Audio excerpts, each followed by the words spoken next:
Hi hello ಎಲ್ರಿಗೂ ನಮಸ್ಕಾರ. ಎಲ್ಲರೂ ಹೇಗಿದ್ದೀರಾ? ನಾನು ಚೆನ್ನಾಗಿದ್ದೀನಿ, ನೀವೆಲ್ಲರೂ ಚೆನ್ನಾಗಿದ್ದೀರಾ ಅಂತ ಭಾವಿಸ್ತೀನಿ. ಇವತ್ತೊಂದು ರೈಸ್ ಐಟಮ್ ಮಾಡೋಣ ಅಂತ ಏನೇನು ತೊಗೊಂಡಿದ್ದೀನಿ. ಅಕ್ಕಿ ತೊಗೊಂಡಿದ್ದೀನಿ, ಡ್ರೈ ಫ್ರೂಟ್ಸು, ಸೋಂಪು, ಪೈನಾಪಲ್, ಬಟರು, ಟೊಮೆಟೊ, ಹೀಗೆ ಕೆಲವು ತರಕಾರಿಗಳನ್ನು ತೊಗೊಂಡಿದ್ದೀನಿ. ಕ್ಯಾರೆಟ್ ಸಿಪ್ಪೆ ತೆಗೆದಿಟ್ಟಿದ್ದೀನಿ, ಪನ್ನೀರ್ ಕೂಡ ತೊಗೊಂಡಿದ್ದೀನಿ. ಬೀನ್ಸ್ ಎಲ್ಲ ಹೆಚ್ಚಿಟ್ಕೊಳ್ಬೇಕು. ಖಾರಕ್ಕೆ ಬರೀ ಹಸಿಮೆಣಸಿನ್ಕಾಯಿ ಸಣ್ಣದಾಗಿ ಹೆಚ್ಕೊಳ್ಳೋದು. ಟೊಮೆಟೊ ತೊಗೊಳ್ಬೇಕು. ಟೊಮೆಟೊ ಸ್ವಲ್ಪ ಗಟ್ಟಿಯಾಗಿರಬೇಕು, ಬೀಜ ಇರಬಾರ್ದು. ಕಾಲಿಫ್ಲವರ್ ಈ ಥರ ಎಲ್ಲ ಕಟ್ ಮಾಡಿಟ್ಟಿದ್ದೀನಿ. ಇವಾಗ ಅದನ್ನು ನೀರಿಗೆ ಹಾಕಿ ಒಂದು 60% ಬೇಯಿಸ್ಕೋಬೇಕು. ಹೀಗೆ ಇಷ್ಟು ತರಕಾರಿ ತೊಗೊಂಡಿದ್ದೀನಿ. ಏನು ಮಾಡ್ತೀನಿ ಅಂತ, ಅಕ್ಕಿನ ಫಸ್ಟೇ ನೀರಿಗೆ ಹಾಕಿ ತೊಳೆದು ಆನಂತರ ಬಸಿ ಹಾಕಿರ್ತೀನಿ.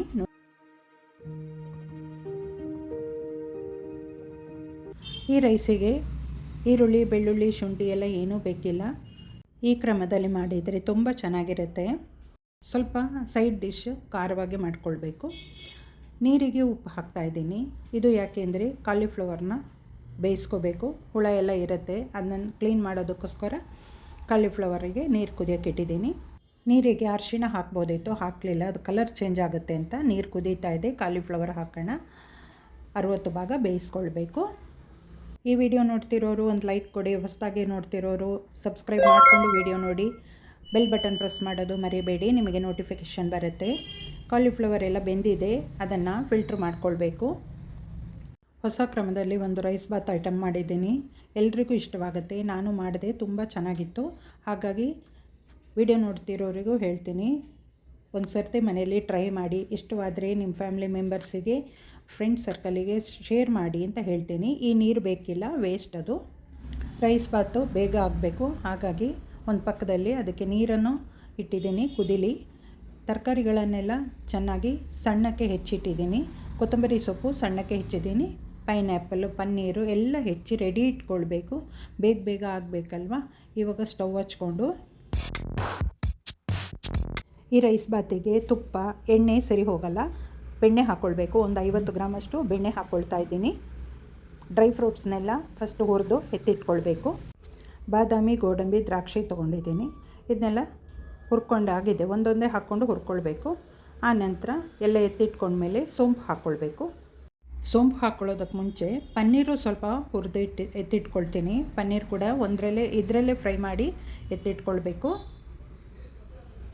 ಆನಂತರ ಸೋಂಪು ಹಾಕೋದು. ನಾನು ಸ್ವಲ್ಪ ಮಿಸ್ಟೇಕಾಗಿ ಹೇಳಿದೆ.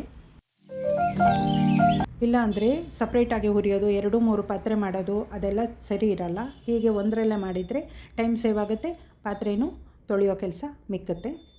ಪನ್ನೀರ್ ಚೆನ್ನಾಗಿ ಫ್ರೈ ಮಾಡ್ಕೊಂಡಿದ್ದಾಗಿದೆ. ಇವಾಗ ಬೇರೆ ತಟ್ಟೆಗೆ ಎತ್ತಿಟ್ಕೊಳ್ಳೋಣ. ಮತ್ತು ಅದೇ ಬೆಣ್ಣೆಗೆ 1 ಟೀ ಸ್ಪೂನ್ ಆಗುವಷ್ಟು ಸೋಂಪು ಹಾಕ್ತಾಯಿದ್ದೀನಿ. ಸೋಂಪು ಸ್ವಲ್ಪ ಫ್ರೈ ಆಗಬೇಕು. ಆನಂತರ ಸೋಂಪು ಸ್ವಲ್ಪ ಫ್ರೈ ಆದ ನಂತರ ಒಂದೊಂದೇ ತರಕಾರಿ ಹಾಕಿ ಹುರ್ಕೊಳ್ಳೋದು. ಫಸ್ಟ್ ಬೀನ್ಸ್ ಹುರ್ಕೊಳ್ತೀನಿ, ಯಾಕೆಂದರೆ ಅದು ಸ್ವಲ್ಪ ಗಟ್ಟಿ ಇರುತ್ತಲ್ವ. ಹಾಗಾಗಿ ಫಸ್ಟ್ ಅದನ್ನು ಹುರ್ಕೊಂಡು ನಂತರ ಕ್ಯಾರೆಟ್, ಈ ರೀತಿ ಒಂದೊಂದೇ ಹುರ್ಕೊಳ್ಳೋದು. ಬೀನ್ಸ್ ಚೆನ್ನಾಗಿ ಫ್ರೈ ಆಗಿದೆ. ಇವಾಗ ಕ್ಯಾರೆಟ್ ಹಾಕ್ಕೊಳ್ಳೋಣ. ಕ್ಯಾರೆಟು ಚೆನ್ನಾಗಿ ಫ್ರೈ ಮಾಡ್ಕೊಳ್ಬೇಕು. ಈ ಥರ ತರಕಾರಿ ಹುರಿಯೋದ್ರಿಂದ ಸ್ವಲ್ಪ ಕ್ರಂಚಿ ಆಗಿರುತ್ತೆ, ಹಾಗಾಗಿ ಹುರಿತಾ ಇದ್ದೀನಿ. ಮತ್ತು ಚಕ್ಕೆ, ಲವಂಗ, ಪಲಾವ್ ಎಲೆ, ಏಲಕ್ಕಿ ಎಲ್ಲ ಹಾಕ್ಕೊಳ್ಬೇಕು. ಚೆನ್ನಾಗಿ ಫ್ರೈ ಮಾಡ್ಕೊಳ್ಬೇಕು. ಕೊತ್ತಂಬರಿ ಸೊಪ್ಪು ಸ್ವಲ್ಪ ಜಾಸ್ತಿ ಇದ್ದಷ್ಟು ಚೆನ್ನಾಗಿರುತ್ತೆ. ಇವಾಗ ಅರ್ಧ ಅಥವಾ 1 ಟೀ ಸ್ಪೂನ್, ಸಣ್ಣ ಸ್ಪೂನ್ ಅದು, ಅದರಲ್ಲಿ ವೈಟ್ ಪೆಪ್ಪರ್ ಪೌಡ್ರ್ ಹಾಕಿದ್ದೀನಿ. ಬ್ಲ್ಯಾಕ್ ಪೆಪ್ಪರ್ ಪೌಡ್ರು ಹಾಕ್ಬೋದು, ಆದರೆ ಈ ರೈಸ್ ಬಾತ್ ಆದಷ್ಟು ಬಿಳಿ ಕಲರಲ್ಲೇ ಇರಬೇಕು, ಹಾಗಾಗಿ ವೈಟ್ ಪೆಪ್ಪರ್ ಪೌಡ್ರ್ ಹಾಕಿರೋದು. ಖಾರ ಕಡಿಮೆ ಇದ್ದರೂ ತೊಂದರೆ ಇಲ್ಲ. ಉಪ್ಪು ಮಾತ್ರ ಕರೆಕ್ಟಾಗಿ ಹಾಕ್ಕೊಳ್ಬೇಕು ಈ ರೈಸ್ ಬಾತಿಗೆ. ಸೈಡ್ ಡಿಶ್ ನಾವು ಖಾರವಾಗಿ ಏನಾದರೂ ಕರಿ, ಚಟ್ನಿ ಎಲ್ಲ ಮಾಡ್ಕೊಳ್ಬೋದು. ಟೊಮೆಟೊ ಹೆಚ್ಚಿಟ್ಟಿದ್ದೀನಿ, ಬೀಜ ಎಲ್ಲ ತೆಗೆದಿದ್ದೀನಿ. 1 ಅಥವಾ 2 ಟೊಮೆಟೊ ಹಾಕ್ಕೊಳ್ಬೋದು. ಬೀಜ ಹಾಕಿದರೆ ಚೆನ್ನಾಗಿರಲ್ಲ. ಟೊಮೆಟೊನು ಬೆಣ್ಣೆಯಲ್ಲಿ ಆ ತರಕಾರಿ ಮಿಕ್ಸ್ ಜೊತೆ ಚೆನ್ನಾಗಿ ಹುರ್ಕೊಂಡಿದ್ದಾಗಿದೆ. ಇವಾಗ ಬಸಿ ಹಾಕಿಟ್ಟಿರ್ತೀವಲ್ವ ಅಕ್ಕಿ, ಅದು ಚೆನ್ನಾಗಿ ಡ್ರೈ ಆಗಿದೆ. ಅದನ್ನು ನಿಧಾನವಾಗಿ ಆ ತರಕಾರಿ ಮಿಕ್ಸಲ್ಲಿ 2 ನಿಮಿಷ ಹುರ್ಕೊಳ್ಬೇಕು. 2 ಅಥವಾ 3 ನಿಮಿಷ. ಯಾಕೆಂದರೆ ಅನ್ನ ಉದುರಾಗಿರಬೇಕಂದ್ರೆ ಈ ರೀತಿ ಕ್ರಮ ಮಾಡ್ಕೊಳ್ಳೋದು ತುಂಬ ಒಳ್ಳೆಯದಾಗಿರುತ್ತೆ. ಅಕ್ಕಿ ಹುರಿಯುವಾಗ ನಿಧಾನವಾಗಿ ಹುರ್ಕೊಳ್ಬೇಕು, ಯಾಕೆಂದರೆ ಫಾಸ್ಟಾಗಿ ಹುರಿದ್ರೆ ಅಕ್ಕಿ ಕಟ್ಟಾಗೋ ಚಾನ್ಸ್ ಇರುತ್ತೆ. ಹಾಗಾಗಿ ನಿಧಾನವಾಗಿ ಹುರ್ಕೊಂಡ್ರೆ ಚೆನ್ನಾಗಿರುತ್ತೆ. ಮೊದಲೇ ನೀರು ಕಾಯಲಿಕ್ಕಿಟ್ಟಿದ್ದೆ. ಪಕ್ಕದಲ್ಲಿ ನೀರು ಕಾಯಲಿಕ್ಕಿಟ್ರೆ ಬೇಗ ಆಗುತ್ತಲ್ವ, ಟೈಮು ಸೇವ್ ಆಗುತ್ತೆ. ಎಲ್ಲರೂ ರೈಸ್ ಬಾತು ಪಲಾವು ಎಲ್ಲ ಮಾಡ್ತಾ ಇರ್ತಾರೆ. ನಾನು ನನ್ನ ಕ್ರಮದಲ್ಲಿ ಪೈನಾಪಲ್ ಮತ್ತು ಡ್ರೈ ಫ್ರೂಟ್ಸ್ ಹಾಕಿ ಮಾಡಿದ್ದೀನಿ. ತುಂಬ ಚೆನ್ನಾಗಿದೆ. ಪೈನಾಪಲ್ದು ಹುಳಿ ಸಿಹಿ ಎಲ್ಲ ರೈಸಿಗೆ ಬಿಟ್ಕೊಂಡು ಮಧ್ಯೆ ಮಧ್ಯೆ ತಿನ್ನುವಾಗ ಆ ಪೈನಾಪಲ್ ಸಿಗುತ್ತಲ್ಲ, ಆವಾಗ ಎಷ್ಟು ಸೂಪರಾಗಿರುತ್ತೆ. ಆ ಟೇಸ್ಟ್ ಏನು ಅಂತ ತಿಂದ್ರೇ ಮಾಡಿ ನೋಡಿದರೆ ಗೊತ್ತಾಗುತ್ತೆ. ಅಕ್ಕಿಗೆ ನೀರು ಅಂದಾಜು ಮೇಲೆ ಹಾಕಿರ್ತೀನಿ. 1 ಲೋಟ ಅಕ್ಕಿಗೆ 2 ಅಥವಾ 2 1/4 ಲೋಟ ನೀರು ಸಾಕಾಗುತ್ತೆ. ಇವಾಗ ಮುಚ್ಚಿಡೋಣ. ಸ್ವಲ್ಪ ಕುದಿಬೇಕದು. 70 ಭಾಗ ಕುದ್ದ ಮೇಲೆ ಪೂರ್ತಿಯಾಗಿ ಲಿಡ್ ಕ್ಲೋಸ್ ಮಾಡಿ 1 ವಿಷಲ್ ಅಥವಾ 5 ನಿಮಿಷ ಲೋ ಫ್ಲೇಮಲ್ಲಿ ಬೇಯಿಸ್ಕೊಳ್ಬೇಕು.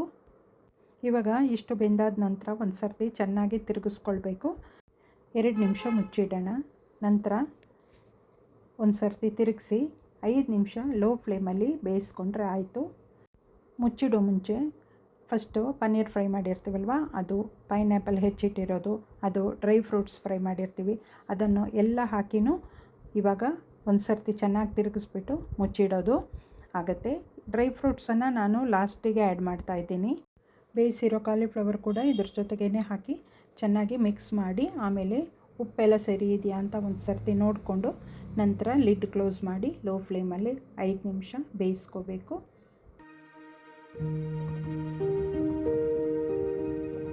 ಬಿಸಿ ಬಿಸಿಯಾದ ರೈಸ್ ಬಾತ್ ರೆಡಿಯಾಗಿದೆ. ಇದು ಚಿಕ್ಕವರಿಂದ ದೊಡ್ಡವರಿಗೂ ತುಂಬ ಇಷ್ಟವಾಗುತ್ತೆ. ಮತ್ತು ಲಂಚ್ ಬಾಕ್ಸಿಗೆ, ಬೆಳಗಿನ ಬ್ರೇಕ್ಫಾಸ್ಟು, ಮಧ್ಯಾಹ್ನ ಲಂಚಿಗೂ ತುಂಬ ಚೆನ್ನಾಗಿರುತ್ತೆ. ಮೇಲೆ ಸ್ವಲ್ಪ ಕೊತ್ತಂಬರಿ ಸೊಪ್ಪು ಉದುರಿಸ್ತಾ ಇದ್ದೀನಿ. ತುಂಬ ಚೆನ್ನಾಗಿ ಕಲರ್ಫುಲ್ಲಾಗಿ ಕಾಣಿಸುತ್ತೆ. ಡ್ರೈ ಫ್ರೂಟ್ಸ್ ಹಾಕ್ಕೊಳ್ತಾ ಇದ್ದೀನಿ. ಈ ರೈಸ್ ಬಾತಿಗೆ ಪುದೀನ ಚಟ್ನಿ, ಪನ್ನೀರ್ ಕರಿ, ವೆಜ್ ಮಸಾಲ ಕರಿ ತುಂಬ ಚೆನ್ನಾಗಿರುತ್ತೆ. ರೈಸ್ ಖಾರ ಇರಬಾರ್ದು. ಸೈಡ್ ಡಿಶ್ ಸ್ವಲ್ಪ ಖಾರ ಖಾರವಾಗಿ ಮಾಡಿಕೊಳ್ಬೇಕು. ಈ ವಿಡಿಯೋ ನೋಡಿದವರಿಗೆಲ್ಲ ಮತ್ತೊಮ್ಮೆ ಧನ್ಯವಾದ ಹೇಳ್ತಾ, ಹೊಸಬ್ರು ಸಬ್ಸ್ಕ್ರೈಬ್ ಮಾಡಿಕೊಂಡು ವಿಡಿಯೋ ನೋಡಿ, ಒಂದು ಲೈಕ್ ಕೊಡೋದು ಮರಿಬೇಡಿ. Respect you all. Take care. Bye. See you in next video.